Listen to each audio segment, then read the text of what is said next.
Hey, gang, this week's episode is brought to you by Royal Retros, the king of throwbacks. Hey, if you're looking for teams and leagues that don't exist anymore, but you'd like to remember them in high-quality jersey or uniform format, hey, some of those teams were legendary, some of them were disasters, but they all live at Royal Retros. Check them out.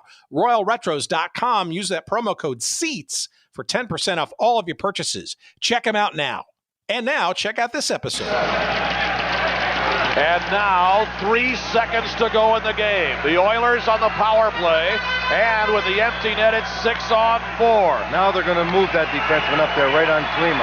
Now a better position so he can't play that puck at all. Smith, they lose the puck loose. Murphy shot, save, it's over! It's over! The North Stars win! The North Stars win! The bench empties! Look at the happy North Stars general manager Bob Clark. There's a contingent of Stars fans, but it is over, and the miracle season of 1991 has played out another chapter. The final score, the North Stars 3, the Edmonton Oilers 2. The clock strikes 12 for the Edmonton Oilers, and the North Stars are in the Stanley Cup final for the first time since 1981, and only the second time in their history. The season is over for the defending Stanley Cup champion Edmonton Oilers, who finished the game on the power play. And you knew the Oilers, if they went down, were not going to go down without one hellacious scrap. And that is what we had here tonight, all the way to the bitter end. But the North Stars, call them the team of hard work, call them the Cinderella team, call them the team of destiny. I don't care what you call them, but you'll be calling them again next week, because the North Stars are going to play the Pittsburgh Penguins or the Boston Bruins in the 1991 Stanley Cup Final. Welcome to Good Seats Still Available, a curious little podcast devoted to exploring what used to be in professional sports. Here's your host, Tim Hanlon. Hey, everybody, it's Tim Hanlon, and it's Good Seats Still Available. How are you doing? Thanks for coming on by. We appreciate you finding us. Lord knows you've got plenty of choices, and we're honored and tickled pink, if you will, for you to spend some time with us this week. We appreciate it. Let's not get excited as Doug McLeod and Lou Nanny were on KMSP TV, Channel 9, then an independent station in Minneapolis, St. Paul, on May 10th, 1991, that clip that you just heard. The excitement was certainly palpable then as the Minnesota North Stars, from seemingly unheralded depths, they made the playoffs, but nobody expected them to get at the precipice of winning the Stanley Cup that season. But that's where they were as they defeated the defending champion Edmonton Oilers in Edmonton, if you can believe it. That game that night, or that afternoon, I think it was, 3-2. And they won that series. I think it was 4-1.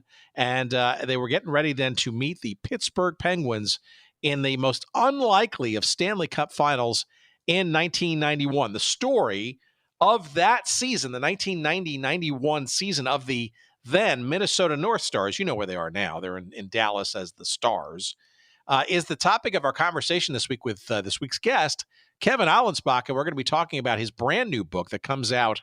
Well, we're dropping this episode on the 19th of February. It comes out tomorrow, the next day, the 20th. So if you're listening to it as in real time, it's available tomorrow, so go order it now. GoodSeatsStillAvailable.com, find the link, and Amazon will be there for you to purchase it. Or if you're listening to it after the 19th, it is available as we speak. Again, it's called Mirage of Destiny, the story of the 1990-91 Minnesota North Stars. Now, we've had a couple of conversations about the North Stars. One of the more memorable forgotten teams in the NHL. Yes, they have a direct link to the Dallas Stars, where all their, if you will, their history and lineage sort of goes to. But as we've talked about in previous episodes with various folks, including Howard Baldwin, a guy who makes an appearance in this story, the diaspora, if you will, of the history, the links, not only go to the Stars and Dallas of today, but frankly also to the San Jose Sharks of today. And we'll get into a little bit of that conversation because the beginnings of the North Stars looking for another home were certainly very well entrenched in this 1991 season. But also the Minnesota Wild, which exists today, the sort of replacement franchise, if you could call it that, after the North Stars left. And how can you not have a professional hockey franchise at the top level in the state of Minnesota, given just how much hockey is such part of the culture there? And in many respects, a lot of people, Kevin included, and maybe yours truly too, would suggest that a lot of the psychic history, I guess, of what the North Stars brought to Minnesota in their NHL years could be conceived as being housed, if you will, and furthered by the Minnesota Wild franchise. But, debatable, and it's some of the things we like to talk about here on this show. And the conversation with Kevin is a fascinating component of all of that. So that is the focus of this week's discussion. We get into Sharks, we get into Stars, we get into Wild, but we talk about more specifically the 1990/91 Minnesota North Stars NHL hockey season, one that they squeaked into the playoffs and then took over and literally came this close to actually winning it all against all the odds. Our conversation with Kevin Allenspach, here it is. Let's not waste any more time. We had this conversation a couple of weeks back. Please, as always, enjoy.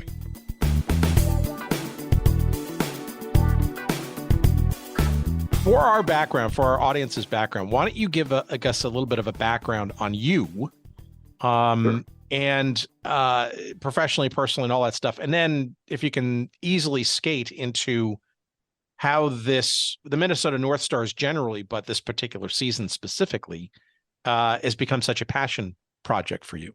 Right. Well, I'm from Minnesota originally, grew up in central Minnesota near Brainerd. And I went to school at the University of Minnesota. I was a sports fan growing up, involved in a lot of sports, loved to play, but kind of realized early on that I wasn't going to make the big bucks and make it to the major leagues or anything like that someday.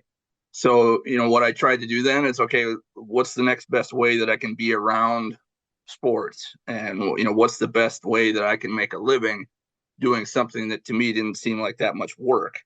And, I had an ability to write. I identified that in high school, and I was even working for the Brainerd Daily Dispatch while I was still in high school, covering sports and doing things like that. And so that opened the idea to me that I could become a sports writer someday. And I went to school at the University of Minnesota with that in mind. Well, while I was there, actually it was my senior year, I was walking, probably on my way to the Minnesota Daily, which was the student paper, one of the better student papers in the country, that we had on campus there that I was working for. And in the basement of Murphy Hall, where the journalism school was, they had a billboard that had, internship opportunities. And I passed by and I saw this one that said PR intern with the Minnesota North Stars. And like I said, I was pretty sure that I wanted to be a sports writer, but I couldn't pass up the idea that I could be on the inside of a major league, sports organization and see what that was like. And so that happened to be this 90-91 season. And so that's kind of why we're here. Oh, interesting. So the fact that so that's timely based on your collegiate experience. So that's okay. So let's then use this sort of as a midpoint, because we've had a number of different conversations about the former North Stars franchise with a lot of different people, including Howard Baldwin, obviously, just an interesting figure in sort of the history of this. But maybe to give our audience who may not be familiar with sort of the story of this team, maybe you can kind of set the stage for what you were walking into that season, both specifically in terms of like where they were coming off of a not so great season the season before, but frankly, where this franchise kind of was in the landscape, because there was already some shakiness around this franchise prior to this season, right? Oh, absolutely. I would imagine a lot of people who follow hockey. I mean, Minnesota is the state out of the 50 that produces the most youth hockey players, the most college hockey players, high school, and on into the pros, and produces really the most NHL talent as well. So you've got this sort of state of hockey. I think that's kind of the title that has been sort of self-proclaimed here. Minnesota got an NHL franchise with the first NHL expansion back in '67. It was one of the expansion 6. And for the first few years, tremendous response from the fans. I mean, it was a big deal. People were going to games in fine evening dress and selling out Met Center and stuff like that. By the mid '70s, however, there was a World Hockey Association franchise that came into St. Paul, so they had that competition. And the long lost Fighting Saints of Minneapolis. Exactly. But that was in St. Paul. That was in St. Paul, right? Which maybe you want to also orient our audience for those who are not familiar with the geography, right? Neither of these clubs were in downtown Minneapolis. Right. You had Minneapolis and St. Paul, the Twin Cities, where, obviously the Minnesota Twins came in and the Minnesota Vikings representing the state. They were all playing out in Bloomington, which is basically a far south suburb of Minneapolis and St. Paul, sort of equidistant between the two cities, because there was a real big rivalry between Minneapolis and St. Paul. And one of the reasons why the teams did settle in Bloomington initially was because that was one way to keep both sides happy. You didn't want to make one side of town feel like, they didn't want to come there because the other side won. You know what I mean? So yeah, make it equally inconvenient for both of them to get there. There's yeah. I mean, Bloomington is, it's not right downtown. That was certainly on a growth part of the Twin Cities at that time. It's probably 15 or 20 miles, I suppose, equidistant from both, real urban core downtowns. But there was a lot of, suburban type, citizenry down there that were, providing a populace for these games. But anyway, the team by the mid '70s, it started to struggle, and it got to one point where they were thinking, Jesus, this franchise is going to make it. What are we going to do? They wound up combining them with the Cleveland Barons at one point, the North Stars benefited from that. They were able to make a bit of a surprising run to the Stanley Cup Finals in 1981, but then really throughout most of the 80s, they also had a difficult time, and the fans really did not, respond and support the franchise. And so at that point, the owners of the team were George and Gordon Gund. They had owned the Barons before, and then took over the amalgamated franchise when they got together. And over a decade or more, they kind of had, burnt their bridges, I guess, maybe with Minnesota sports fans and with maybe the corporate community, that sort of thing. And so they were basically trying to get out of Minnesota at that point. There was talk that either they would move, that they would sell the franchise, and so they were divesting of it at that point. And you mentioned if you talk to Harold Baldwin, I'm sure he would be a fantastic one to get his perspective on this. It's also interesting too. I mean, you mentioned the the '70s, right? In particular, right? So one just quick scan of the record those seasons. Never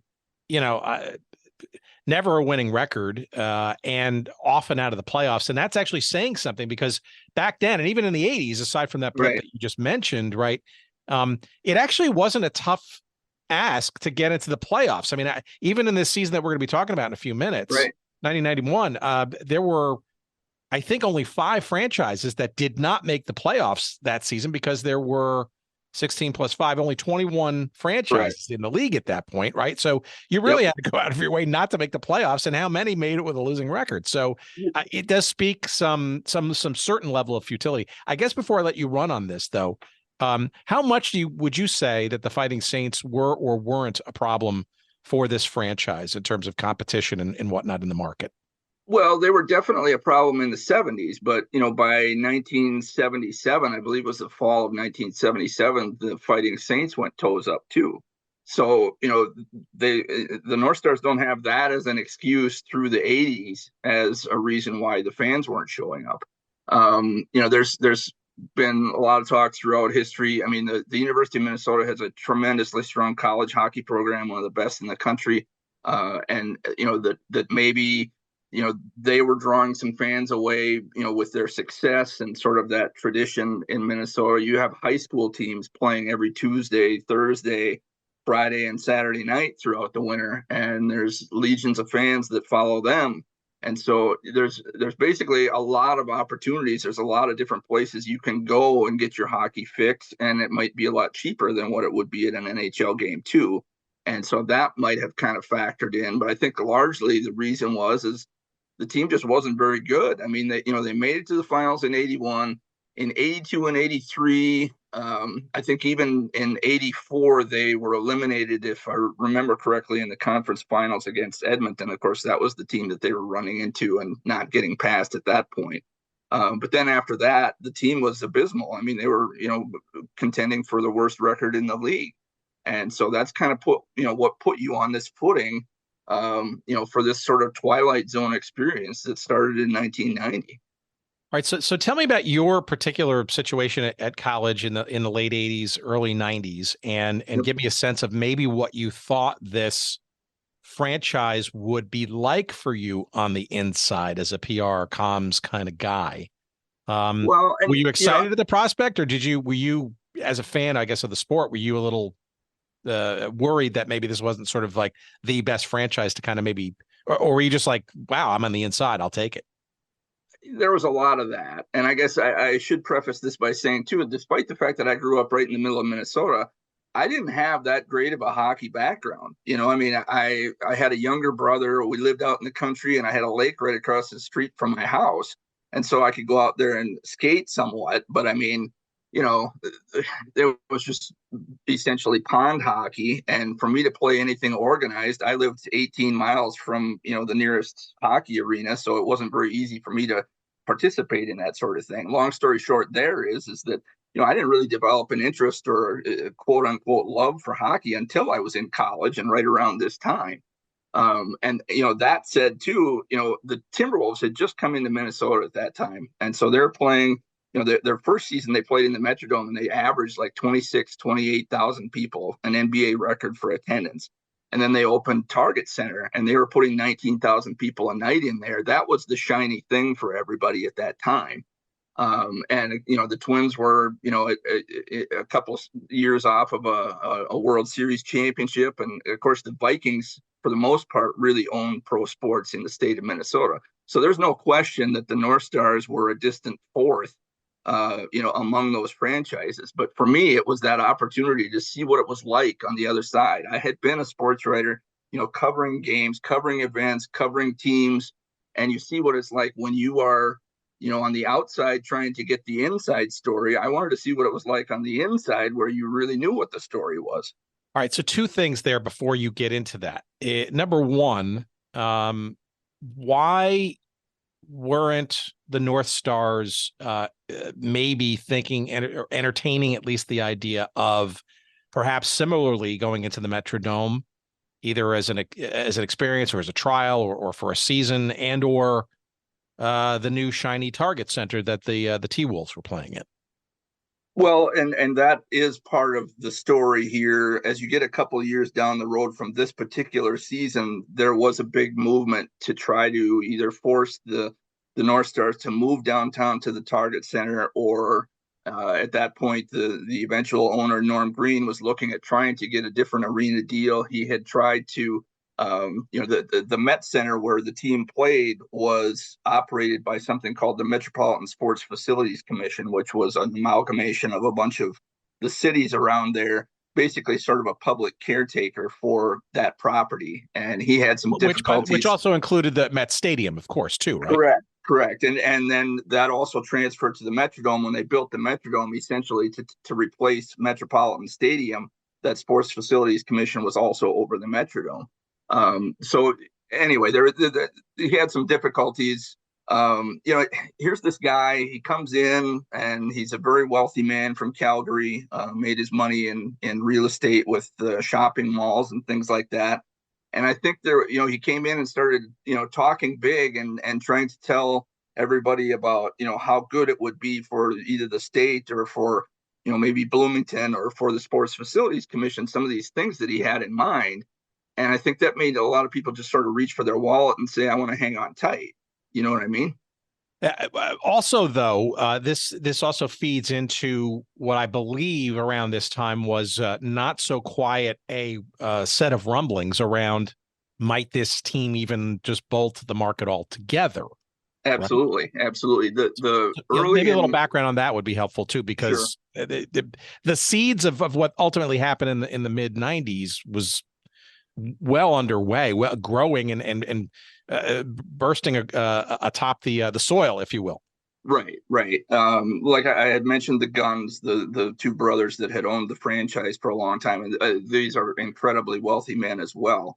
And they were basically making the case early in 1990 that they had lost like $16 million over, say, 3 years or something like that. So they wanted out. Either they wanted to take the franchise somewhere else, or they wanted to sell it. And then they had designs on getting back into the NHL with an expansion franchise in San Jose, basically the franchise that ultimately became the San Jose Sharks. And, that was the thing that was really kind of complicating everything at this time. The North Stars were not doing well on the ice. And then there was this, uncertainty about what's going to happen with them. Are they going to be sold? At one point, there was even talk about folding them. And so Harold Baldwin, the guy that you had mentioned that you've talked to before, he came through with another investor, and they bought the franchise in the spring of 1990. But they needed a little bit more cash, a little bit more backing. And so by June of that year, you had Norm Green come in, and those two were sort of destined to butt heads a little bit. And Norm was going to win the battle, I guess, as far as taking over who was going to be calling the shots around Met Center. And so he, basically took over ownership and it was his franchise going forward. So how much of this did you know going in? Had you been following this, or was it all new to you before you went into the offices for the first time? It was covered extensively in Twin Cities media, the Minneapolis Star Tribune, the St. Paul Pioneer Press, and I was actually working part-time at the Pioneer Press by then. So, these were, in many cases, front page stories about, the future of the North Stars or what was going to happen with the team. So, there was a lot of, sort of background already out there. My internship, when I passed by and saw that this was even a possibility, it was probably September of that year. So by the time, I had applied and it was me and actually another colleague of mine at the University of Minnesota that got the opportunity to be these two interns. It was probably November by the time we, really had our boots on the ground, sort of thing. But there was a lot of things going on around the team that year that really kind of would make you shake your head. Well, so even before the season starts, I mean, the bizarre sort of scenarios here, and I know that the league was obviously trying to keep the owners happy, and it was clearly not enjoying, the gargantuan success that it has enjoyed, frankly, since, right? I mean, the idea of just how much bending over backwards there was done to ensure the Guns were taken care of, so to speak, in this new market, including taking some of these players from this team over there, and then allowing the North Stars to actually participate in the dispersal draft, or to get recompensated, I guess, for stuff that was for people that were leaving. I mean, just the whole thing just seems torturous and curious just from the very get-go. Right. I mean, the Guns wanted to get out. They wanted to have a team in San Jose, and they had one problem with that, and that's that Howard Baldwin, he actually had the right to first refusal on an NHL franchise in the San Francisco, San Jose area. So they couldn't go to San Jose without going through him or working a deal with him. Ultimately, part of what they did is they sold him the North Stars and picked up his option so that they could have the team in San Jose. But there was a lot more to it than that. The Guns, and you would think that they must have had a gun to somebody's head or something like that. But I mean, they were able to negotiate a deal where they were going to be able to take basically all of the young prospects within the North Stars system. Some of the guys that were at the NHL level already, but for sure most of them that they had coming up, through the International Hockey League and the prospects that were in their system, they were all going to wind up going to San Jose. And after Norm came in and he, got his share of the team, he was making a lot of noise with the league saying that, this wasn't, a fair deal or an appropriate deal. And so there was about 6 months of some real back and forth there, and a lot of angst too between, this new franchise that was going to be the San Jose Sharks and the North Stars. Bill Goldsworthy, who was probably one of the most famous players in North Stars history at that time, he was going to be a scout for the Guns and for the new franchise in San Jose. And it got so bad that the North Stars at one point, they were charging him admission. They were not honoring his scout credentials to get in to watch games at Met Center. They were charging him an admission. So that just gives you an idea of how bitter the two sides were. Yeah, and tremendous background for a club that actually has to put together a team to play for the next season. But okay, one last thing on this plank, and then we'll sort of segue into the actual season. Obviously, the Baldwin-led group, obviously with this guy Morris, is it Beisberg? Bellsberg, sorry. Bellsberg, yep. So he used to run the budget rent-a-car, I believe. Yeah, and then, but then Norm Green comes into the fray and essentially takes the majority ownership from that ownership kind of scenario. So, yep. I mean, the way I look at Howard Baldwin, right, and I've said this a couple of times when he's been on the show, right, is he's, this is a guy who goes back to some of the earliest days of the World Hockey Association, yep. and had a dalliance with the World Football League and stuff, and there was he's almost sort of cut from a certain cloth of the I would call it the franchise hustler realm. Exactly. But yeah, these were Gary Davidson and others, right, who were kind of like, franchises first and we'll get the league up and running next, right? Tim, you couldn't have hit the nail on the head better there. I mean, this is a guy who certainly has a lot of wiles, speaking of Howard Baldwin, and knows his way around professional sports and being a promoter that way. But he was able to do maybe some things at that time anyway with smoke and mirrors. And I think you saw that in a couple of other, that was part of the deal for him in Hartford as well. I don't think he had maybe quite as much money as what it really took to do what he wanted to do. And that certainly was the case with the North Stars and why they ultimately had to bring in Norm Green as an investor. And he was an investor to a significant enough point that he was at some point then able to just say, you know what, why don't you step aside and I'm going to run the operation. Yeah, and the late Dennis Murphy, one of our longtime previous guests, obviously was certainly part of that troika or that small sort of list and stuff. And arguably that's kind of some of the fun and frivolity of our little genre that we've identified for ourselves. But for what it's worth, all right. But okay, so against that very shaky ownership / future in market background, right? Yep. You step in as an intern and the beginnings of this season are underway. Maybe a little bit of insight as to where sort of the club stood play-wise the season before, because as we hinted at before, they weren't all that good, and it didn't look like the 1990-91 season was frankly going to be immediately any better. No, as a matter of fact, I believe it was either the previous season or the year before that. They had a home playoff crowd that only drew like 8,000 fans. And they had barely made the playoffs the previous season, got smoked by Chicago in the first round. And, it's not like there was really a big reason to think that, this franchise was going to be any more capable than, what had been in the previous couple of years. But I think all this the off-ice turmoil was what really started to, it started to affect what was going on the ice, because you had young players and they don't know, am I going to be here next year? Is this a franchise where, I'm going to be able to have a future? and not necessarily knowing what was going to happen from one day to the next.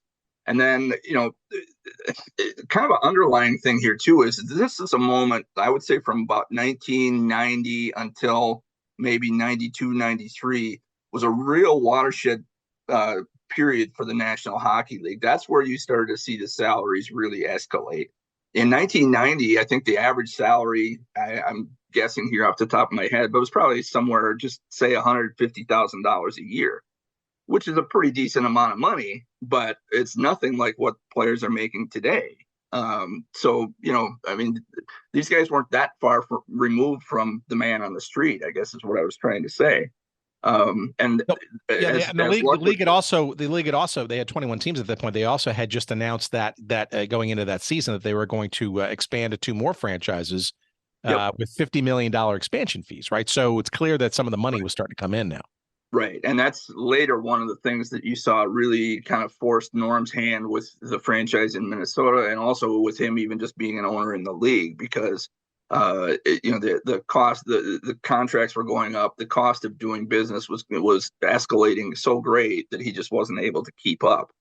And then, as luck would have it too, that season, there were 2 teams in the NHL, the North Stars and the Montreal Canadiens, who entered into an agreement where they were going to go over and they were going to tour and play a bunch of teams in Russia, kind of a goodwill tour, I guess is what you might say.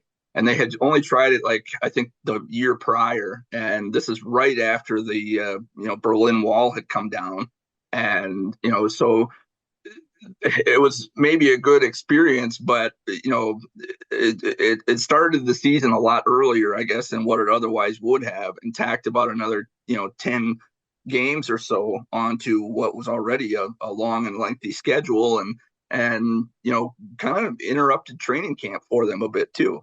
Season didn't really kind of start off all that tremendously, and probably to nobody's surprise. But I got to think that I don't know this specifically, but you might have obviously a clearer recollection of this, certainly as evidence in the book.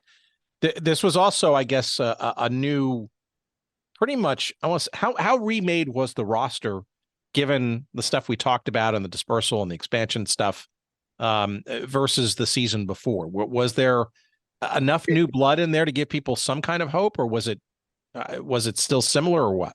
There were some changes, but not that many. I mean, as far as the San Jose franchise goes, that was going to be determined after this 90-91 season. So that was just sort of a specter in the back of people's minds. I guess when you look at the actual roster, they did make a couple of significant changes. Bobby Smith, who was one of the better players in franchise history, was with the team in 81 when they went to the Stanley Cup Finals. He had gone to Montreal and played for the Canadiens for several years, won a Stanley Cup there, but he was kind of towards the end of his career. And so they were able to work a deal to bring him back. And he kind of gave the team a sort of a veteran presence, somebody, a steady hand who had, maybe, been through the wars a little bit. They also signed Brian Propp, who had a tremendous, career with the Philadelphia Flyers throughout much of the 80s. And he had also played for the Stanley Cup many times. Unfortunately for him, didn't win it, but he gave them, somebody who had that level of experience. So that was 2, older, solid veteran players that they did bring in. They made a few other moves. Ilka Sinisalo was also another player from the Flyers that they brought in. Bobby Clark was the general manager of this team at the time. And of course, he had his connections, not only having played for the Flyers, but been in their front office. So, he was able to bring some talent from that franchise here. But, in a grand scheme of things, it was still a fairly young roster. And what most people in the Twin Cities were waiting for is when is Mike Modano going to play like what Mike Modano is supposed to play like? Because, he was the number 1 pick in the NHL draft in 1988, and had played his rookie season, that 89-90 season. And, he was okay, but, he was not, it's not like he was stepping into the NHL and having a major impact at that time. And there was some people there wondering, well, did they do the right thing by drafting him? They could have had Trevor Linden, who went to Vancouver with the 2nd pick. A lot of people were kind of waiting for him to step up and maybe be that young superstar that could lead them to the next level. So he was already kind of being labeled as an underachiever then? If it's fair to say, yes. I mean, there's probably a lot of pressure on him. I mean, but he certainly had that reputation, that pedigree that he was supposed to come in and really be an offensive superstar. And I don't know his point totals from his rookie year off the top of my head. It wasn't bad, but it wasn't elite. And then when the team in 1990 got off to such a difficult start, I think people were expecting that he was going to have a little bit more of an impact than what he did. And another example, too, of that team sort of underperforming in the fall of 1990, Brian Bellows, he was a number 2 pick in the NHL draft, I think back in, 82 or 81, something like that. Longtime all-star, good player. He had scored, I believe it was 50 or 55 goals that previous season in 89-90. And he just got off to an abysmal start in 90-91. And he had just signed a contract extension. So that was, there was some people kind of, getting a little antsy about that. And like I said, the team just wasn't clicking. How would you describe the inner workings that you are now part of? Did you travel with the team at all? What was the beginning part of the season feeling like? I mean, I got to think this has got to be interesting because, it's not like you had a couple of years of experience with this team and it was kind of common or understood that the team's not bad, they're competitive, but they're not necessarily. But it's also a brand new experience for you too. So I guess. What are your personal experiences of the first, couple of months of the season? And frankly, what were you also doing? Like, what was your day to day? I was about as low on the totem pole as you could possibly get around there and still, have free pass into the arena. I did get a sort of a stipend or something like that. I don't think it did much more than pay for my gas to drive back and forth to the Met Center. But largely, my duties were, I must have stood at a copy machine probably at least a couple hours a day, either running game notes or other things, updating stats. We would write, maybe player features or little shorter bits of content, stories that might be offered free to suburban newspapers or other newspapers around the state that were interested in running it. Basically just anything so that we could try to get, some word out, get some coverage out about the team. Because, again, compared to the Timberwolves and the Vikings and the Twins even, the North Stars were, an afterthought for a lot of people. The other thing you have to bear in mind, too, as far as going on the road or anything like that, we didn't send, the team went on the road, obviously, but even when the team went on the road, they were traveling commercial. I mean, that's what I don't think a whole lot of fans, in today's day and age, or certainly the players today, they get on a charter and, it picks them up and they got, filet mignon on board and, they get right to the gate and it's pretty easy, as easy as travel can be. The North Stars at that time, they would go into a city, they would play their game that night, and then they would be staying over somewhere in the city that night. So a lot of times these players are trying to get something decent to eat at maybe 11:30 at night. And they got to catch a commercial flight at 8 o'clock the next morning, either back home or to the next city on their tour. So you're sitting right there with the crying babies and the grandmas and grandpas going on vacation and all that kind of thing. So it was a different world, really, much more shoestring type world, I guess is what I would try to describe, than what the NHL is today. The crowds weren't all that good either. Was that something that was chronic and prior, or were you part of any effort, or did you get any sort of schooling as to maybe some different approaches to how to get fans out to the game? I mean, I know you weren't in the promotional side of things, but I gotta think that the entire front office was thinking promotions and getting people out and somehow newly engaged with the franchise, even though on the ice it wasn't necessarily any different. Right. Well, like I said, attendance had not been great in some of the recent seasons, but it had never been this bad. Opening night, they played against St. Louis. Brett Hull was in the lineup, who at that time was maybe one of the biggest names in the game after Wayne Gretzky. And I believe, I'm trying to remember, I think they had maybe 5,400 people in the stands or something like that. And we're talking a 16,000 seat building. So, you got a lot more empty seats than you have filled ones. And, that kind of perpetuated itself through October and through November and through December. And, Norm at this point, I think, is going through several different gyrations. I mean, first of all, he had long had experience with the Calgary Flames. He was a minority owner with the Calgary Flames and one of the people who brought them to Calgary from Atlanta. And in Calgary, you basically open the doors and the people show up. You don't have to do a whole lot of marketing. You don't have to really give people that great of a reason to come to the games. They just did. And in, Bloomington and Minneapolis, St. Paul at this time, that just wasn't going to work. And so he tried a couple of things. It was maybe a bit of a knee-jerk reaction. I mean, he saw what was happening with the Timberwolves at the Target Center. And he's like, okay, they have a dance group. They have the Timberwolves performance team or whatever that would run out onto the floor and they would dance their little number during timeouts or what have you. And that seemed to be kind of a big thing in the NBA at that time, like the Laker girls, that sort of thing.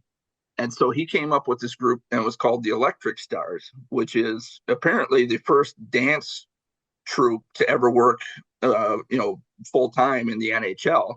And so, the dancers would be dancing in the aisles during stoppages in play. And sometimes between periods, they would bring out a big piece of AstroTurf and they were trying to do their routine in the middle of the rink. And, there are a lot of people at these games who are longtime hockey aficionados, and they just weren't buying the NBA sort of shtick, so I don't really know that did a whole lot for them. And then one of my other favorite sort of promotions or things that he did, he decided to have a lottery, which was basically he was going to try to encourage fans to come because if you were there and your seat got drawn, you could win, I think it was up to $15,000 or something like that. And if people didn't claim a prize, that would roll over to the next game. So you had this sort of ongoing lottery that was called Star Stakes. And it was really kind of surreal because they had a couple of other college kids who I suppose were working with the marketing folks or something like that. And they would dress up in a North Stars jersey and they had a goalie mask on, kind of like Jason from Friday the 13th. And so when they would do these drawings, it would happen either, during intermission or, some longer stoppage in play or something like that. They would, the spotlight would be circling and looking all over the arena, and going around, going over all these seats. And then it would settle on a location where these guys were supposed to run up and hand the person an envelope full of all this cash. Well, most of the time it's wound up on an empty seat. And it was just, just the whole sort of atmosphere. Not only did it not really go over very well for the locals, but all the visiting media would come in and they would write about this. And it was just, they had a field day, just kind of poking fun at the North Stars and where they were probably through the first half of the season. Well, you mentioned that Russian trip prior. Was there, did it truly have any kind of a effect on the play? Do you think there was a hangover, so to speak, of that, or you think that the legs were a little bit more tired, perhaps, than a normal beginning to an NHL season? You might be able to say that. I actually think my personal opinion is where the Russia trip kind of wound up coming back to bite them was at the tail end of the season, at the end of the playoffs. We're getting ahead of ourselves here a little bit, but this is a franchise that they wind up going all the way to the Stanley Cup Finals. And at that time, combined with Russia and, the exhibition season and all the playoffs, I believe they had played like 110 games or something like that. And so, my opinion is that, it kind of, it manifested itself later on. In some sense, I think it was good from a team bonding standpoint that these guys got to go over and, they're in Russia, their families went with them, or, wives and girlfriends went with them because, going to Russia at that time was still a pretty big deal. There weren't a whole lot of people that were getting that opportunity. So it's kind of like you got a chance to look behind the the Iron Curtain, and it was kind of a special experience for a lot of the players. So it was good from a team bonding standpoint. But and I think Bob Gainey said even in the book, he's like, man, if you would have wanted to put together a training camp that was going to help the team, that wasn't it. So as the season progressed, and I obviously having read the book and looked through it, I kind of know the answer a little bit. At what point in the season, based on your personal experiences as well as maybe objectively in terms of the team's performance and what was going on at franchise ownership and stuff, what would you consider, and maybe there's multiple answers to this, the turning point, the notch, the gear shift, if you will, in the season, even before the playoffs, even just making the playoffs for the Sure. club? Yeah, and I don't know if you can point to one particular day. There's a couple of answers to that. Statistically, in the middle of January, right before the All-Star break, they had a home game again against Montreal, and you had a real Montreal connection with this team. I mean, Bob Gainey was the head coach. Doug Jarvis was one of their assistant coaches. The Canadians at that point, they were still a very storied franchise. Patrick Waugh and all that kind of stuff. And this was, like I said, a mid-January game at Met Center, and they drew about 5,000 people, and they got beat 5-1, and it was pretty much an embarrassment for the North Stars all the way around. And that was statistically the low point. Then they won their next game before the All-Star break, and then after the All-Star break, they started at least having success at home, enough to get them into the playoffs, which, you mentioned earlier, when you only got to be one of 16 teams out of 21, your odds are actually pretty good that you're going to make the playoffs no matter how bad you are. And they were able to do that. From a psychological standpoint, I think the thing that maybe flipped the switch, it wasn't until the end of January. I think it was right at the tail end of January. They went to Toronto for a game at Maple Leaf Gardens. And Toronto was the team that they were trying to put in their rearview mirror. If they could finish ahead of Toronto, then they were going to make the playoffs. And the Maple Leafs were clearly one of the worst teams in the league at that point. It was kind of them and Quebec that were sort of in the Eric Lindros sweepstakes to see who was going to wind up finishing with the worst record.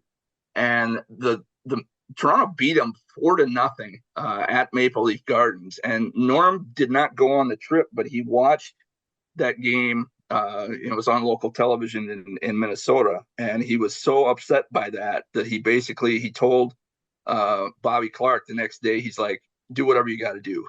If there's somebody here who's not working, if you don't feel like you're getting the effort that you need, then we got to move people. There's nobody who's untouchable. And it was a pretty loud, he really dressed the team down. I think that was one of the first times that, there really was this, straight from the owner, you guys are not doing it. And I'm extremely upset with you, and I'm going to let you know it. And at least at that point, I remember right after that happened, Detroit came in for a home game at Met Center, and the North Stars won pretty handily. And so it seemed like at least at that point then, they were getting the effort and doing some of the things that they needed to do to at least be competitive.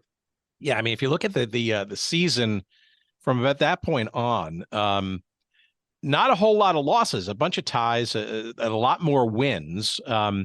They did hit a rough patch though in March, where they had I think it was like a 4-game losing streak, or 7 out of 9 games and stuff near the they didn't finish strong as the regular season came about. So I guess the other sort of question is, like, if what you just described seems like it was a somewhat of a turning point. They did seem to kind of do better on the ice and with some of the teams that they had to win against.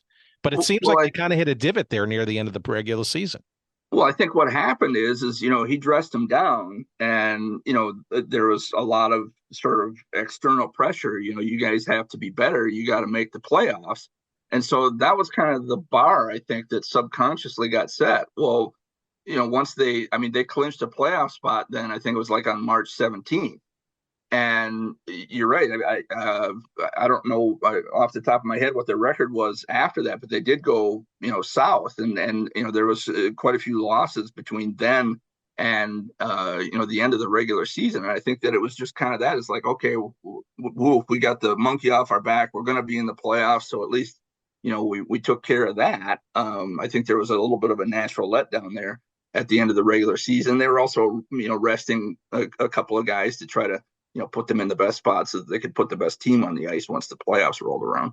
Yeah, that's interesting. I mean, you mentioned the 17th, and you literally look at the stats, and they lost. They promptly lost 4 straight games right after that. They won another one against Chicago on the 30th, and then their last game of the season they lost to the Blues away. So, but there you go. But in not so great form, they wind up in the playoffs as the worst of the 16 teams in the NHL Stanley Cup playoffs that season.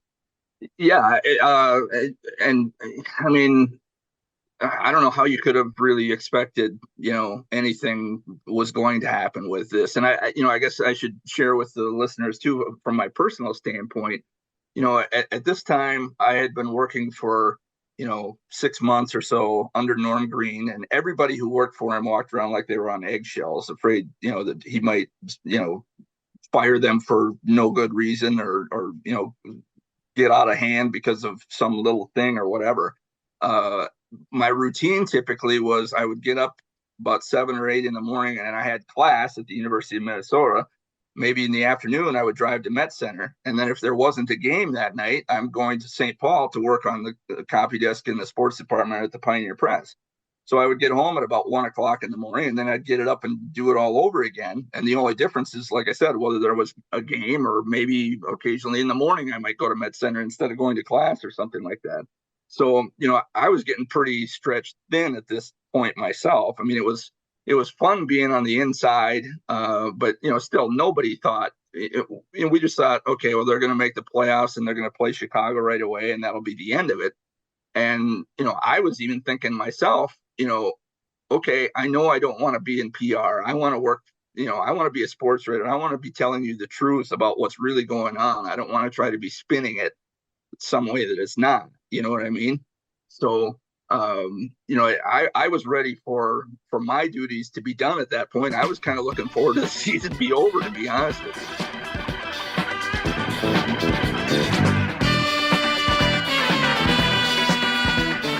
All right, what's this? Royal Retros.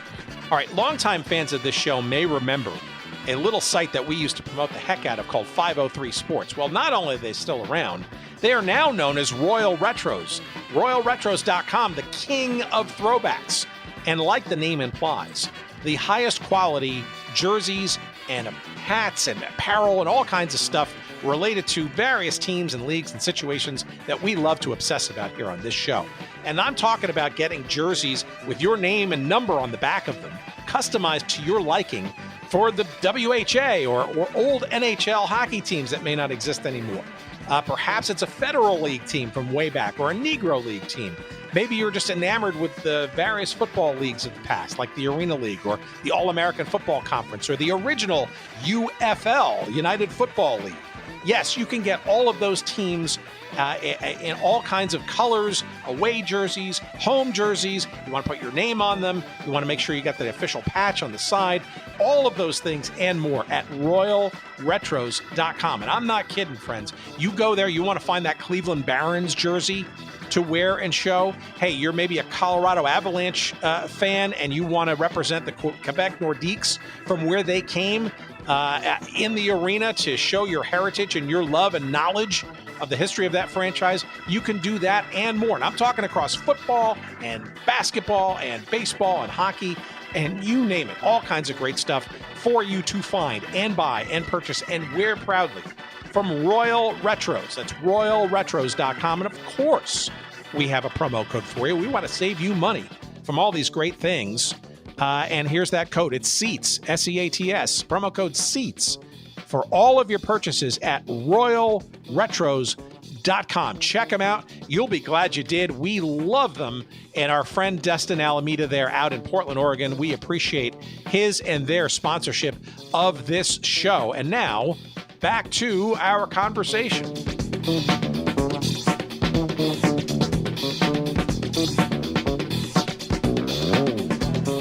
So let's talk about this then now, Miracle Run, because let's start with the Blackhawks. They were the best team that year, not by a whole lot. I think they're 1 point better than the Blues in their own division, but they were ostensibly the number one seeded team in these playoffs.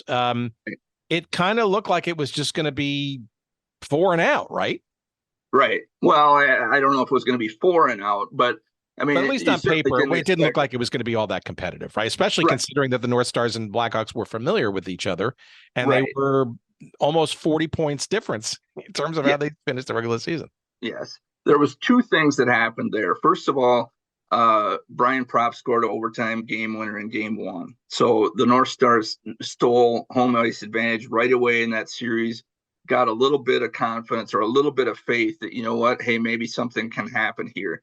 So that gave them, a little bit of hope. And then the other thing, Chicago, they were coached by Mike Keenan, and that franchise historically, but especially then, had a real reputation for being very physical, being very in your face, and pushing, the limits of what was legal.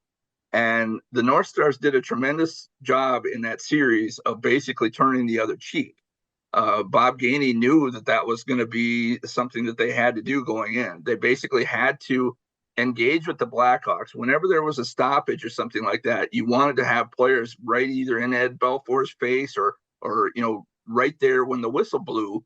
And not that they were going to do anything, but you were right there so that Chicago inevitably was going to be punching guys or shoving or giving you a face wash or something like that. And that led to penalties. And then the North Stars in the playoffs that year, at least for the first 3 rounds, their power play was lethal. I mean, they were scoring basically a goal every 3 opportunities.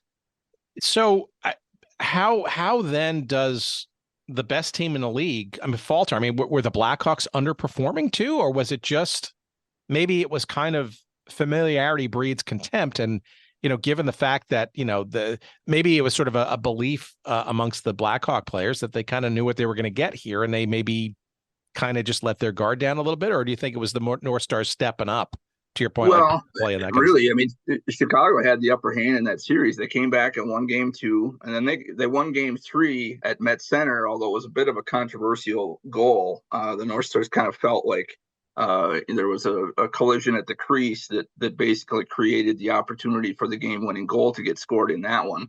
And I know Bobby Smith and a few of the other players have said that if there's a turning point in the playoffs that year, they really felt like it was the day after game 3. They went to Met Center for practice, and they showed up expecting that, Bob Gainey, because they had lost, I think it was like 6-5 in game 3. So they gave up a lot of goals, did not play probably, didn't play the type of game that they would have liked to have played. And so they were expecting that they were going to get ripped. They really figured he was going to lay into them. And he told them, hey, despite that, we had by far the better majority of the players on the ice. He was pleased with the way that the team was going. Tried to, offer encouragement that, they could still do this if they would play their game. And, they did win game 4 to even the series. And then when they went back to Chicago, here's where maybe the Blackhawks laid an egg, or, Mike Keenan was not a very easy guy to play for. And so, I think once things did kind of start turning south for them, it wasn't a very easy thing for them to right the ship. The North Stars beat him, I think it was 6-0 in that in game 5. So they come back to Met Center, and now it's game 6, and Chicago's got to win to stay alive. And that was the night. The North Stars, they win 3-1, and that was the shot heard around the world. I mean, that was the biggest playoff upset in, I don't know what it was, like 40 years or something like that. And so, that kind of put the whole thing on the map, and all of a sudden, hey, guess what? You got another playoff series to play against St. Louis. Tell me about the what you remember from the reaction of the media and the fans and that kind of stuff. Was it a jolt to the fan base? Were people newly intrigued or interested? Were they similarly shocked, or did it not make a reverberation at all? Well, it was building, but even those games against Chicago were not selling out. I mean, the first couple of home playoff games against Chicago didn't sell out. They did wind up, I believe, Game 6 was a sellout, and then after that, throughout the playoffs, they did, if not fill the building, come pretty close to doing so. But I think even at that point, a lot of people are thinking like, well, okay, this is a fluke. I mean, it can happen in sports. It's a big upset, good for the North Stars, but nobody expected, they figured, okay, they just sort of delayed the executioner. I mean, St. Louis is going to knock them out. Yeah. So it's important to remember, too, that St. Louis was the team that finished 1 point behind the Blackhawks in the Norris division of the Campbell Conference that season, exactly. Arguably the second best team of the National Hockey League that season. So congratulations. You beat the Blackhawks in stunning fashion. Now you get the St. Louis Blues, also, right, which is bizarre. And again, this is sort of NHL circa this era, right? Right.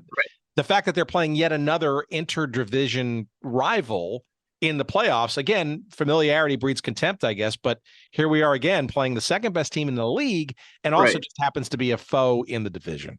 Well, and fans have their opinion. I personally love that concept where you got to come out of your division, because I'm telling you, those playoff games when it was against Chicago, against St. Louis, and I'm not even necessarily talking that particular season, but even other seasons, those divisional playoff games were a war, and you would see that in a lot of other cases around the league too. Just from what you said, I mean, because the teams are very familiar, everything is on the line. Because if you lose, you're done. And so to me, that made those games really entertaining. And then the other thing about St. Louis at that point, Brett Hull, I believe, scored 85 goals that year. So, like I said, Wayne Gretzky is still the guy, and Mario Lemieux was at that point a really exceptional player who, hadn't really had any, postseason success. But Brett Hull was right there with him. And, there was sort of the expectation, if there was one, that, it was going to be pretty tough to stop him from scoring goals. How does the St. Louis thing happen? Clearly, those games were a lot tighter, it seems, based on the score lines. Yeah, I mean, game one, again, true to form, the North Stars went to St. Louis and they won 2-1, I believe was the final in that one, and they lost game 2. And that was something that you kind of saw repeated itself throughout the postseason. And you can't, overestimate, the importance of winning game 1, especially when you're the underdog. It's like all of a sudden, you feel like, hey, there's life, and you only got to win 3 more games, and there's the potential for, at least 3 of those, at that point, if you won your home games, you'd win the series, so I mean, it really kind of gave you a boost that way. I think when I look at St. Louis, the one sort of Achilles heel they had that year, Curtis Joseph was hurt. And so, Vincent Riendo was their goalie. They had Pat Jablonski, but, they didn't really have what you would call a difference maker in net. And they certainly got exposed that way a few games in the series where, at one point the North Stars put up 8 on them. So, but it was a tightly played series, and the key to that one, the North Stars had a couple of players, Gaetan Duchesne and Stu Gavin, who were a couple of veteran, really defensive type players, and Bob Gainey basically put a shadow on Brett Hull. One of those guys, and sometimes both of them, were all over him, no matter where he was on the ice. As soon as he jumped off the bench, they came off from the North Stars bench. And he got increasingly frustrated as that series went along, because not only was he not getting goals, but he wasn't even getting shots. And the Blues were really struggling on the power play, which obviously that's where Brett, had a lot of his, goals, a lot of his offense came from. And so you could just see it as the series went along. He was getting so frustrated to the point where, eventually, I think by like game, 4 and 5, he was barely talking to the media because he was so upset at the way things were going. Was there a turning point in this series as well, or was it just because it seems like that? When do you think destiny kind of sort of plays in? It's obviously part of your title of your book, but clearly there's a point in this series that, it not only his confidence, but a feeling that, and obviously by winning the series, certainly that adds to it. But it feels like there's probably something in this series that kind of said, you know what, we can actually really do this. Yeah. I don't think that it arrived maybe at least until the tail end of this series. I believe in game 6, the North Stars won at home, clinched their second playoff series. And the Stars that night, I think Brian Glenn, if I remember correctly, had either a goal or two. He was a, fourth or fifth defenseman, basically. Chris Dahlquist is another guy who I think he had maybe the game-winning goal that night, if memory serves. And again, these are pluggers and grinders who are sort of at the bottom of the roster. And for them to come through in a situation like that, I think it was at that point that you started to feel like, you know what, there's something going on here. And John Casey too. You can't say too much about the way that he played in the playoffs. I mean, when he was on, he was really lights out, and it kind of gave them the belief. I mean, there was a lot of times when they would give up chances, but he was able to be there to shut the door. And I think the entire state of Minnesota, and to a certain extent, maybe hockey fans wherever you were, whether it was in Canada or across the United States or wherever, I think that was when they kind of started to wake up to this a little bit too, especially, like I said, here in Minnesota, because by the end of the St. Louis series, it was almost like a drug. I mean, the experience, the party that was going on at Met Center, the tailgating, and just people wanting to be a part of that atmosphere. And it's springtime. You got some days out there where it's 60, 70 degrees and sunny at that point. It was just really the place to be. And the other thing too, I mean, there's so many little footnotes that kind of work into the story, which is maybe one reason why the book is so damn big. It's great though. All there's no footnote left unturned, which is great.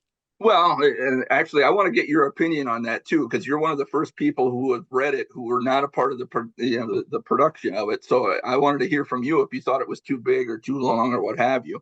But I guess, like I said, there's so many little footnotes here, and one of the ones that also factors into the way people in this state looked at that team, you could not watch the home games on television, because at least if you lived in the Twin Cities metro area, because they had the North Stars at that point had a deal with Midwest Sports Channel, which was not on. It was basically not available to probably 80% of the cable market. So if you lived in way outstate Minnesota, you could get the games. If you lived in the metro area, the only way you could get the games was on pay-per-view. And, I believe it costs $10 a game, up to $12, I think, for the conference finals and for the finals. And, a lot of people started to pay that. I mean, that's evidence of how, this got to be such a passion is that, people were buying the pay-per-view. I mean, it was almost like what you would see for a big boxing event. I mean, that's what these games were like when they were at home. Well, it's also important to remember too that aside from the overtime losing, sorry, it wasn't overtime. It was a 5-6, a 6-5 loss, the first home playoff game. Through the Hawks, the rest of the Hawks series, the entirety of the Blues series, and the entirety of the Oilers series, all the home games were wins. Right. So, right. And ironically, I mean, truly, you said it before, it was kind of the place to be because this playoff magic was happening literally at home. Right. And there's another note buried in there somewhere. I know that I figured out. I believe it was either in the games that they won or in the games that they played at home. After that first loss against Chicago, I think they only trailed for like 18 minutes. Until deep in the finals against Pittsburgh. So, that kind of shows you too, they kind of got their mojo going in the right direction, and they didn't really have to, I hesitate to say it this way, but I mean, they didn't really have to overcome tremendous adversity to get some of those wins. They were able to either get the lead and stay in the lead or at least make sure that the game didn't get away from them or have to dig themselves out of a hole until the finals. And, then we saw what happened. So Edmonton itself as the next foe is an interesting story in this next round because they were the defending Stanley Cup champs, but they themselves had a bit of a an overcoming of an expectation, right? Because they had knocked out the LA Kings, who had now had, of course, the great Wayne Gretzky now on board, and were basically the first in that division or that conference, and knocked them off. So I think a lot of people were maybe not surprised, but hey, the Oilers had at least something left in the gas tank, frankly, to so, here we go. We've got the Blackhawks, the best team statistically in the league, knocked off. The Blues, the second best team in the league, and a similar division foe, Right. also knocked off. And now the Oilers, who themselves had knocked off the beast of the West, I guess, or the expected beast of the West, LA, seemingly formidable competition as well. But again, nothing that could compete against the Magic or what had this lightning in a bottle, I guess. And, you talk about the Edmonton series. I mean, like you say, they're the defending Stanley Cup champions. They didn't have Wayne Gretzky anymore, but they still had Mark Messier, and they had Paul Coffey, and not Coffey, he was gone to Pittsburgh by then, but, they still had some of these tremendous names, from their Cup run, Andy Moog in goal, and Grant Fear was in goal. I mean, they still had, some real talent from those teams. They had gotten off to a terrible start during the regular season.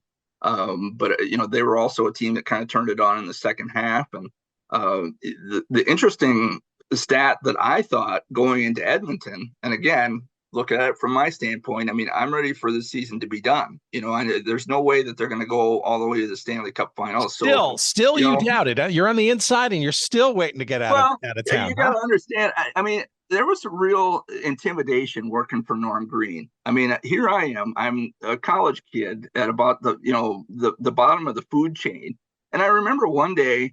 One time, one of my jobs, I would write sort of these, how-to features with the players. I'd talk to them about a specific hockey skill or how to do something from a hockey player's standpoint, and I would write up a little story, and those would go in maybe the suburban papers or something like that, or Let's Play Hockey or whatever. And I remember I got a really nice note from Norm. He scribbled his signature across the front and said, "This is great, fantastic." And so, my chest puffed out a little bit that day. But then I remember another day, and it was not game day. This was an off day. And so I go out to Med Center, and I'm, working in my little cubicle or whatever, which was a couple of offices removed from where his was. I don't even know how he would have ever really seen me that day. But I was wearing like khakis and a sweater or something like that. It's not like I was dressed like a hobo. And word came down through my boss that he wanted me to go home and put a tie on. So I had to go and get back in my car and drive 20 minutes back to my place where I was living at the U, and get dressed up again and head back out there. And so and I did, obviously, do whatever I was supposed to do, but it was just this sort of environment of upheaval that was not really for me. I mean, I guess, like I said, I want to be a part of telling the truth to the people. I want to be the source for all the things that they want to know. I don't want to be the barrier that's in the way for some of the things that they want to know that we don't want to tell them. You know what I mean? So anyway, at that point, I'm thinking, okay, well, they got lucky against Chicago, and they knocked off St. Louis. Here we are against Edmonton. They hadn't won at Northlands Coliseum in the previous 10 years. I mean, think about that. They haven't won at that building in 10 years. So why would you think that you're going to go up there and be able to win this series? Well, of course, they stayed true to form. They won game one. And Edmonton really kind of tried to play tough with them too, and it worked about as well for them as it did for Chicago. And the North Stars got through that series in 5 games. It was easier than the other 2. Were you traveling for any of these away games, including that series? I believe, if I remember correctly, I think in the conference finals, my boss got to go, and then she went on the trip for the Stanley Cup Finals. But, my role was media liaison whenever games were at Met Center, to be there on off days. It's kind of hard for people to imagine too. I mean, this is pre-internet. There's, the fax machine was probably a fantastic tool back then. So your reporters from all over the country, if they're trying to arrange an interview with somebody, it might be by telephone or, as the playoffs kind of deepened, you had all these media in town. And so they would then descend on practice. We needed people to, kind of be the go-between, I guess, from the players to the media. And like I said, there was even a lot of things, even on a game day or a non-game day when the team was on the road somewhere, there still might be, statistics or a stats package or game notes or something like that we would have to put together back at Met Center and either fax or, somehow transmit to wherever the team was at. So, that was, largely my role at that point. I didn't get to go, on the road really with the team at all that season. But it was tremendous being a part of it at Met Center. I tell you, I mean, there's a loading ramp off the west end of that building where the players would exit to go to their cars. And for sure by the St. Louis series, and especially by the Edmonton series, there was so many people who were that loading ramp was like a mosh pit after games. And I can remember going out, and of course at this time I'm 21 years old myself, and probably didn't look that different from some of the players. And you're getting mobbed and asked for autographs, and I'm trying to make my way through the crowd and say, you don't want my autograph. But it was just interesting to be a part of. I think it's also interesting, too, that as the series sort of played out, you have to remember that Minnesota was always the lesser of the teams ranking wise, right? So the pattern, right, of the first two games were always away in all these series. Yep. And what inevitably they were doing was they were splitting those first two away games, right, which gave them a bit of an advantage, if you will, as you look at the next two games, which were at home. And consistently through this series, through Edmonton, and even until maybe the first game of the first home games of the Stanley Cup, these were back-to-back home wins. And the similar case with the Oilers, right? By that time, they were up 3-1 going to Edmonton for their final game, which they then won as well. And so here it was, they were 6-game series, and now a 5-game series beating Edmonton, right, the defending Stanley Cup champion. At that point, you got to sit back and go, there has to be something in the stars here, literally and figuratively, right? That, and I love you. One of my favorite parts in the book is sort of the description of the scene and kind of how everybody was feeling after that last game in Edmonton, because they stayed the night and came back the next day. At that point, they did have a charter flight they were going back and forth on, and just sort of the sense of awe, the sense of wonder at what they were doing. And, when that flight got back to Minneapolis, St. Paul International Airport, it was probably, I want to say like 2 or 3 o'clock, the following afternoon. And there was several thousand North Star fans there to meet them at the airport. Again, it was kind of a rock star sort of scene. And that was the point at which, it's like everybody really thought, okay, is this Cinderella story really going to happen? And you had seen it succeed 3 times already, so why would you believe maybe that it couldn't? And they certainly had the belief at that point too. I love in chapter 13 of your book, you have a picture of the late great national was a Frank DeFord and team's attempt at a national sports daily. I think arguably a bit too highbrow for most sports fans in the era of USA Today at the time. But on there is that cover from what is it? I guess it was May 14th of 91, just as the in the finals.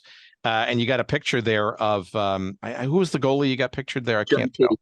Yep, that was John Casey. John Casey, yeah. And who are these guys? Is the headline on that? And but I guess I got to think for the NHL at the time, having an underdog story like this probably didn't hurt for the general slash casual fan, right? Because NHL has always had that sort of issue with it's very passionate at the local level, but when it Yeah. comes to the finals, it needs a real story or two to kind of get to the casual fan.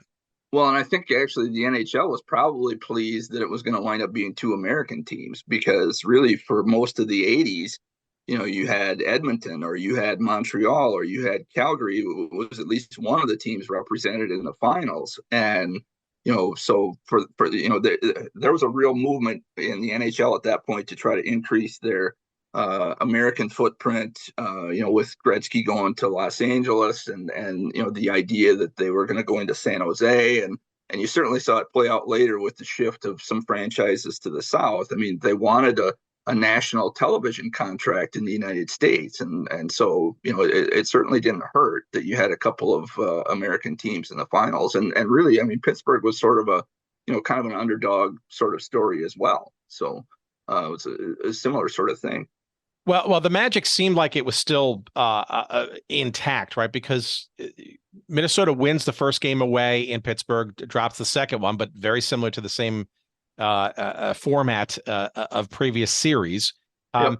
The first home game against Pittsburgh was a 3-1 win, and that certainly had to make things. Now you're up 2-1.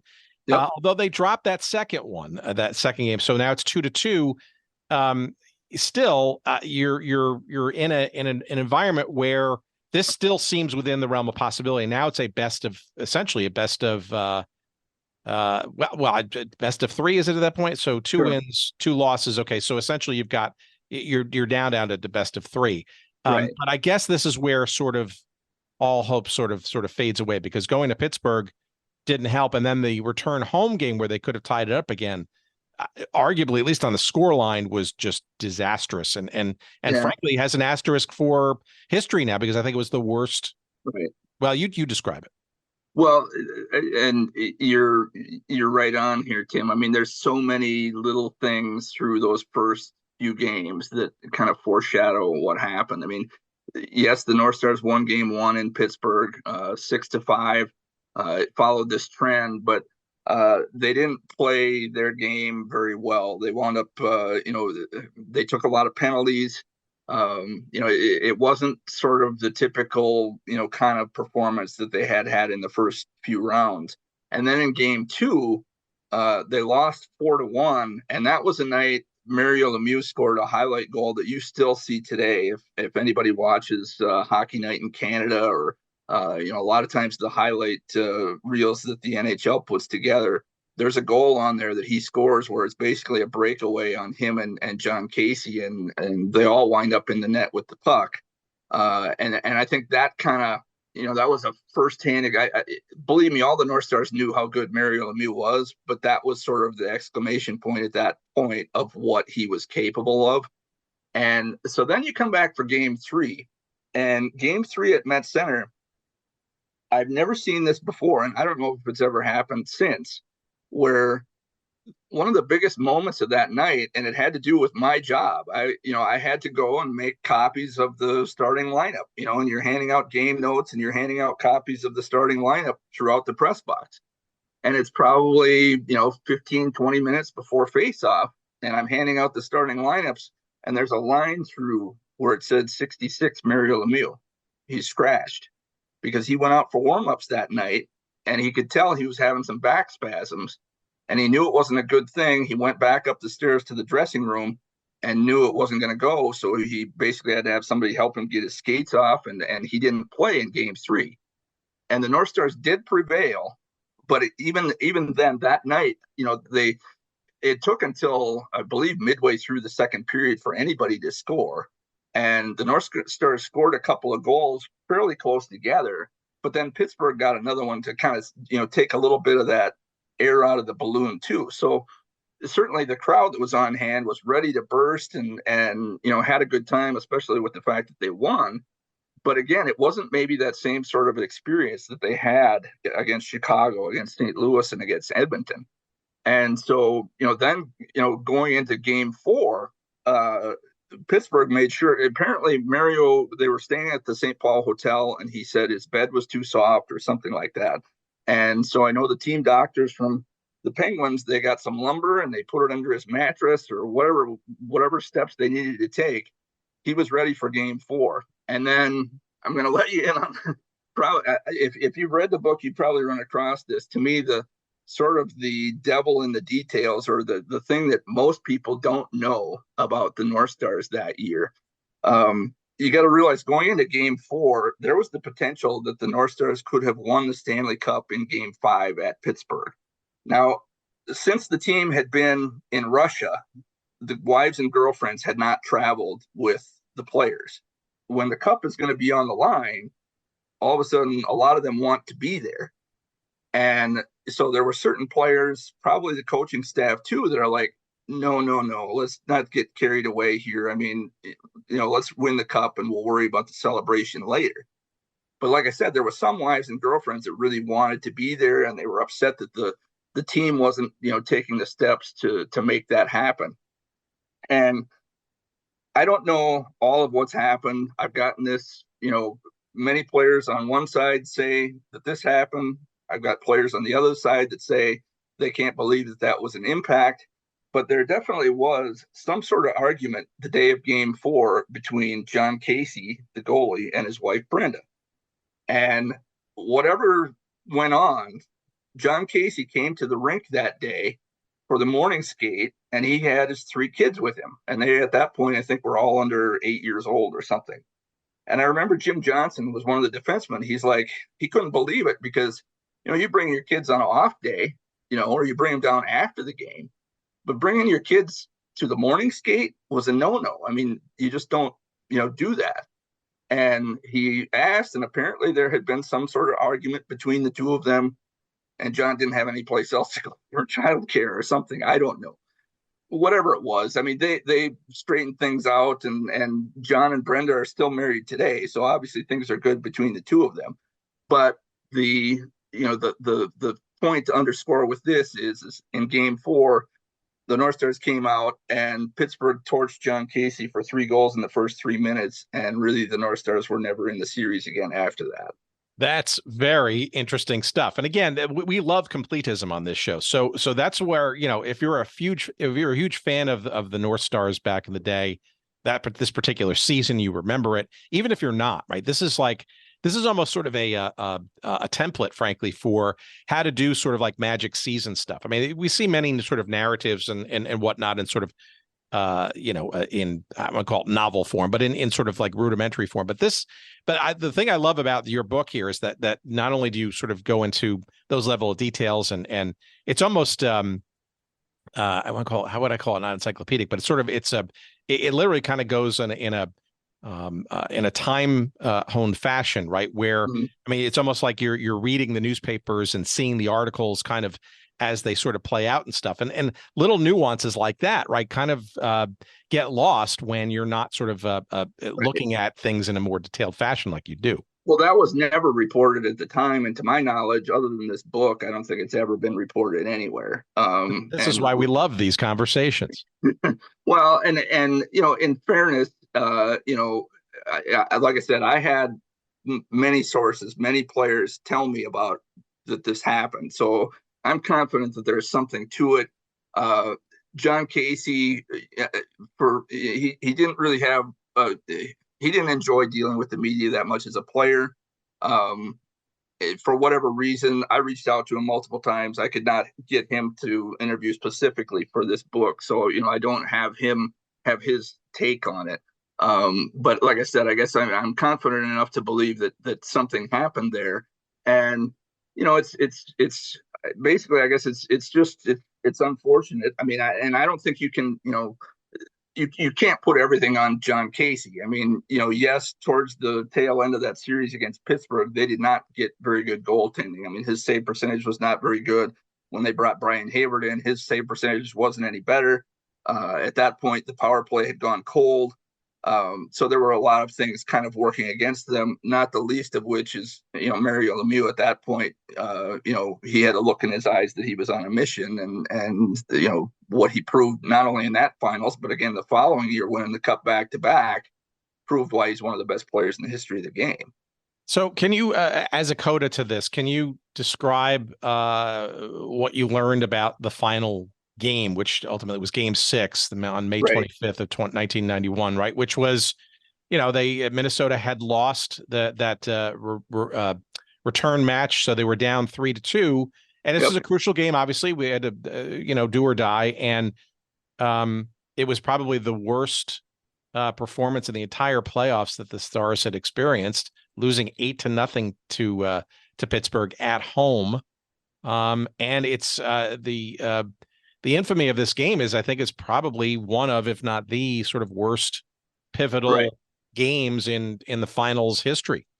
Right. Without a doubt, you could say that this was the worst performance when the cup is on the line, when you have to either win or the other team is going to raise it.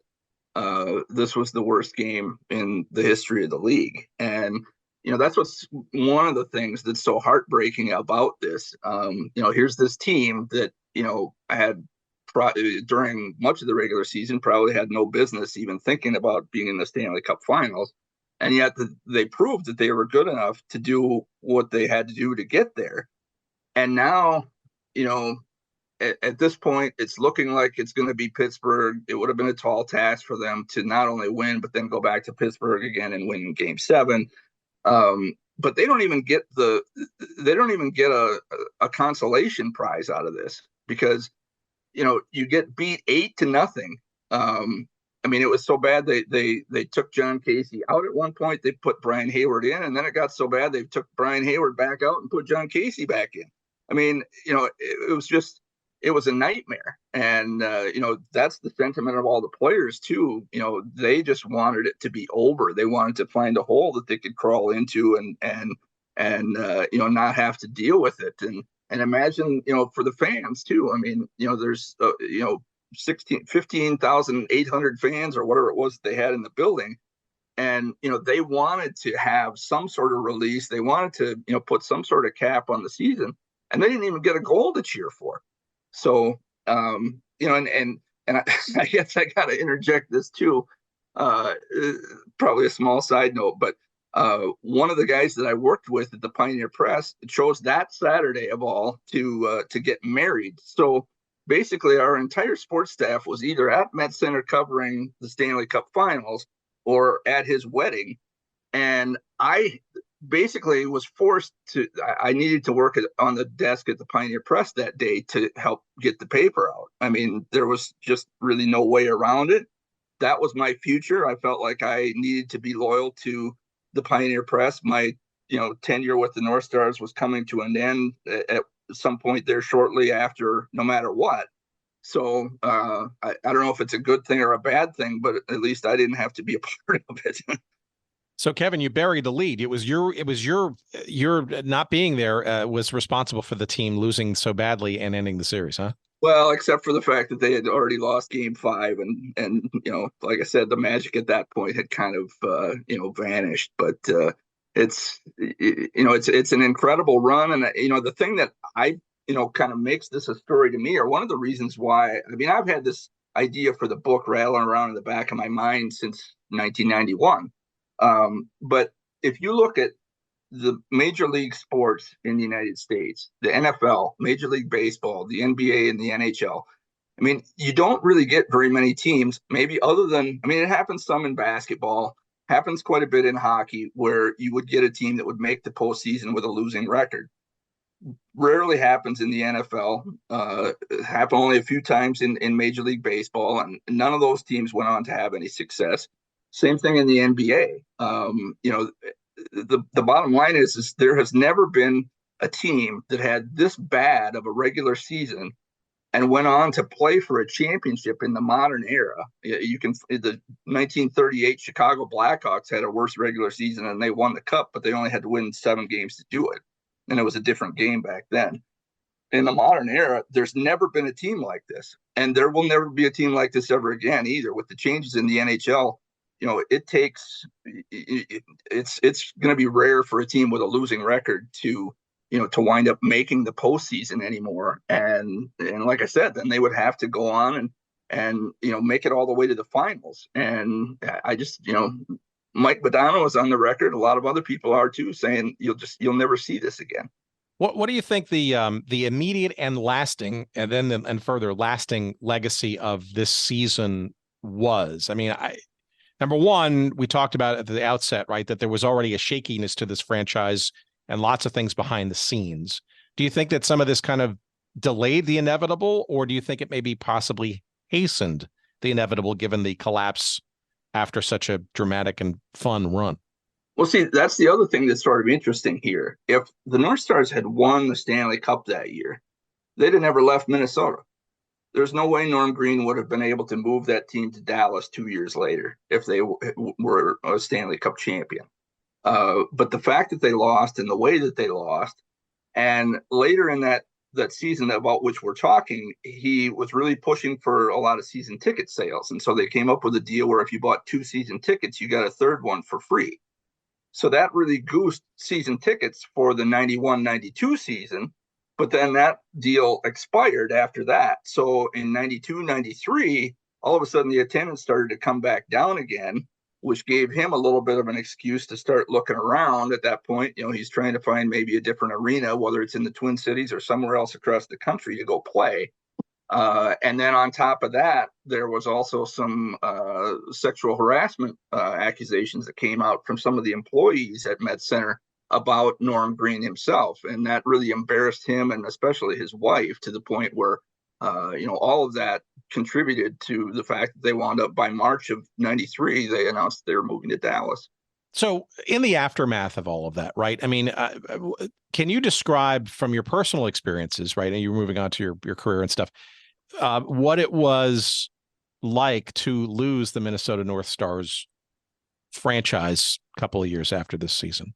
I mean, I draw a comparison to Brooklyn and the Dodgers, when they had to move from, when Walter O'Malley moved them from Brooklyn to Los Angeles. That's probably going some to make that analogy, but for people who love hockey and are in Minnesota, I think it's fair. I mean, there's still an awful lot of people that are old enough to remember those North Stars days. And, there was something about that franchise. Yes, some of it's looking back with rose-colored glasses, but the Met Center was a fantastic place to watch a game.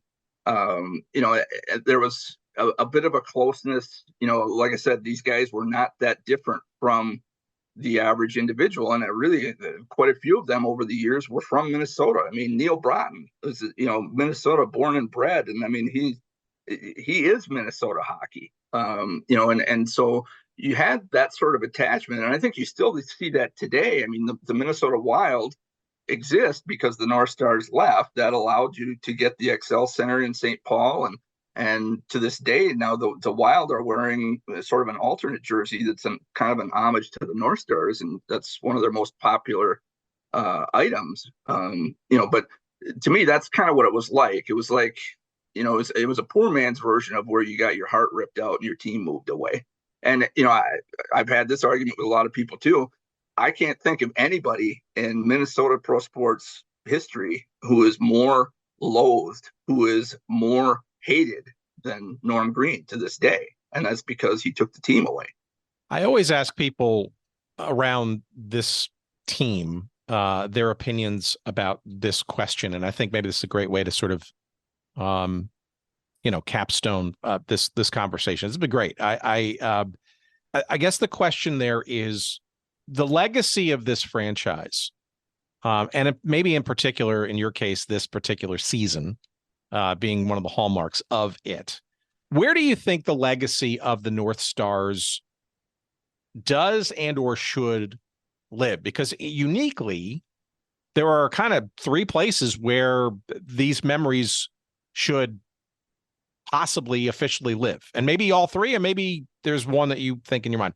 The Sharks, clearly, because this is a team that kind of split and forked its way into a portion of its soul, and obviously this was before this season we talked about. Clearly, the Dallas Stars, where the team was moved, and we can argue whether there's a lot of sort of nostalgia and or remembrances, but that's where the history books kind of put it. Or is it with the Minnesota Wild, right, which essentially brought professional hockey in the NHL back to this state we talked about of hockey that, frankly, more than deserves it. So where do you stand on all of that? Well, that's one of the reasons why I wanted to write the book. I mean, these guys are largely orphans because the Dallas Stars, the people in Dallas, they don't care what happened in Minnesota. I mean, some of them know who Neil Broughton is. I would wager most of them don't know who Bill Goldsworthy was or Bill Masterton. Uh, you know, the Minnesota history just really doesn't matter to them. It's not something that they, place a priority on. And, conversely, the Wild, the Wild don't want to spend too much time pining for the days of the North Stars either, because they have a different identity. I mean, the only connection there is the fact that the North Stars left allowed the Wild to ultimately come in, but they don't want to be celebrating the North Stars all the time. So you have this sort of vacuum where I felt there was this really cool story to tell, and we won't probably have time to go into any of it, but I want people to realize too that the second half of the book is maybe as important as the first half, because for every guy who played on the team that year, including the coaches and the people I worked with in the front office, most of them participated in this book. And the second half is largely, where are they now? And I've always been intrigued by this idea. What is it like in your life when, you're young? I mean, if you're a pro hockey player, you're say 25 years old or something like that, and you get a chance to play for the Stanley Cup, or it could be in any other, mode of life, a different pro sport, or even in your own life, you get the opportunity to achieve some goal that you've thought of is the most important thing. And you get so close, you've almost got your hand on it, and then it doesn't happen. What is it like to live the rest of your life with that? How do you do that? What is the perspective that you put then on that experience? And I draw parallels to my own life that way, because again, at this time, I wanted to be a sports writer. I was figuring, you know what, I'm going to go cover the New York Yankees someday. I'm going to work for Newsday, whatever. That was going to be my goal. Well, I never achieved that. I took a job here in St. Cloud, Minnesota. There's a Division I hockey program I covered for a long time, and I'm proud of the work that I did there, but I wound up getting married. I got a couple of kids. And, even at that, the newspaper industry has totally swirled the toilet. I mean, I wound up leaving the newspaper industry here not 10 years ago. And so, I kind of feel like, I didn't really achieve maybe what I wanted to either. But at this stage of my life, I'm going to be 55 years old here shortly. I'm able to look back and I can feel proud of what I did and the effort that I gave. And, you kind of got to find a way to live with it and move on. And, to me, that's sort of the title Mirage of Destiny too. I mean, as that season wore on and it started to look like this team was Cinderella and was going to do it, that turned out to be a mirage. And, what then? What happens next? Where do you go from that in your life? And I guess that's what I've tried to portray in the book. I think that's great. And it speaks to, journalism and sports and all that kind of stuff. And I love the fact that it's a personal, parallel, I guess, which, we've delved in previous conversations in this show. I mean, a lot of it does sort of harken back in some way, shape or form to one's, at least we've seen a pattern. I'm not saying it's exactly that, but, one's personal journeys, especially in if you're a male and a certain age and the time that sports kind of, becomes a part of your reality and your cognizance and all that kind of stuff. And in your case, obviously, it actually had some functional parts to it because you were sort of part of it too. I guess the real question in there for you is do you see any other sort of stories similar to this, either from your personal experience or not, that maybe also could use a little burnishing and or remembrance like this one?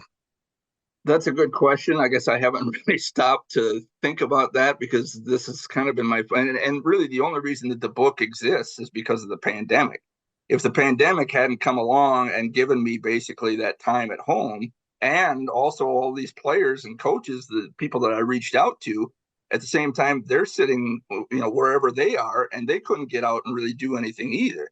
So, a lot of the interviews and sort of the work for the book kind of, came about as a result of the pandemic. So since then, that's kind of been what I'm working on is, getting this one out. I'm sure there are other stories out there. I guess I don't have any that are right off the top of my head. But that's the things that we've been talking about now for the last little while here. I mean, that's to me why I felt like this deserves a book. I mean, I wanted there to be some place where 50 years from now people might hear, geez, there was this team, the North Stars, that came out of nowhere and they made it to the Stanley Cup Finals, and then 2 years later the team is gone from Minnesota. What happened with that? And now they're going to be able to pick up this book and see. And it's also a little bit of a nod to the players and coaches that I worked with then. I mean, I was just a college kid. I mean, I was intimidated. I mean, these guys are big names or whatever, and I'm just trying to not do something that made me look bad or whatever. But to have the conversations that I've had with them, since then, it kind of picks up, some of the interaction, that I have with them is similar to the interaction that we had in the dressing room, 33 years ago. So that's kind of neat, but it's also neat to see where these guys are at and what's happened in their lives. Some of them, Mike Modano, everybody would love to be Mike Modano. I mean, he's in the Hall of Fame. He won the Stanley Cup and made millions of dollars, and now he's happily married with a big family. There's other guys that, maybe didn't have that level of success. I mean, and a lot of these guys are working real jobs still too to this day. It's not like they were able to retire because they played in the NHL. And there's some real health and sorrow stories here too. I mean, Brian Propp is an example. I mean, he had a stroke a few years ago, lost all the movement on one side of his body. And, he's come back from that, went through a divorce and learned to sign his name with his left hand. I mean, Bob Gainey is probably the one that I feel the worst about. I mean, here's a guy who's a rock star in Montreal. I mean, all across Canada, everybody loves him. He's a classic example of a great Canadian player. He won the Stanley Cup with the Stars as their GM in Dallas. But another thing that happened during the season, his wife at the time developed brain cancer. And it was a few years later that she ultimately succumbed to that. And they had several children.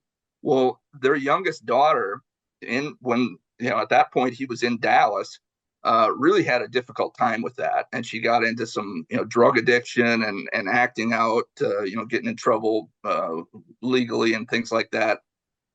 Later, she did get her life straightened around. And one of the things that was a key to that, she started working on what they call these tall ships on the ocean, which is like the Nina, the Pinta, the Santa Maria, the ones with the big sails.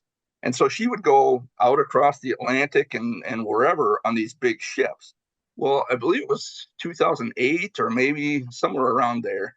She was on one of these out in the Atlantic off Newfoundland, and she got swept overboard and was never found. And so, think of the heartbreak that Bob Gainey has experienced in his life. I mean, he's had tremendous success, but he loses his wife to brain cancer. He loses his daughter in this way where you never got to say goodbye, and there's no closure. It's just interesting, some of the people that have had such tremendous success, but also some real things to deal with.